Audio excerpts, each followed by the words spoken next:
మనం చూస్తుంటాం ఆన్నో ఎన్నో బోరు బావిల నుంచే నీళ్ళు వస్తున్నాయని. కరెంటు లేకున్నా మోటార్ నడవకున్నా బోరు పంపులకించి నీళ్ళు వస్తుంటాయి. అసొంటి చూసినప్పుడు అబ్బా మన బోరు కూడా గట్ల నీళ్ళు వస్తే ఎంత మంచిగుండో అనుకుంటాం కదా.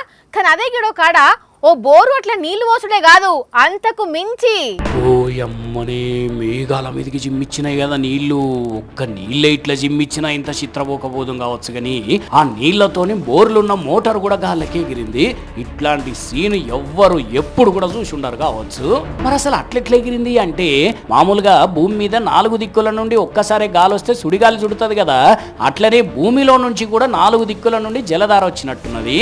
అట్లా ఒత్తిడి పెరిగినట్టయి సుడి పెట్టి మీదికి జిమ్మిస్తే ఆ ప్రెషర్ కు మోటార్ పైపులు కూడా మీదికి ఎగిరినాయి అన్నట్టు. ఇట్లా తమిళనాడు రాష్ట్రంలో జరిగిన తతంగం ఇది. ఇక దీన్ని చూసిన రైతులు ఫుల్ షాక్ అయినరట.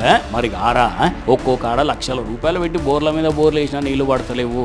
అట్లాంటిది కరెంటు లేకుండా మోటార్ నడవకుండా నీళ్లు ఇంత ఎత్తుకు జిమ్మినాయి అంటే ఎవరికైనా ఉంటది కదా, మా బోర్లో కూడా ఇన్ని నీళ్లు ఉంటే మంచిగుండు అని. ఇంకా నయ్యం ఆ నీళ్లు మీదికి వచ్చే టైంలో దానికి దగ్గరలో ఎవరు లేరు కాబట్టి సరిపోయింది. లేకుంటే వాళ్ళు కూడా నీళ్లతో పాటే మీదికి పోయేటోళ్ళు కావచ్చు కదా.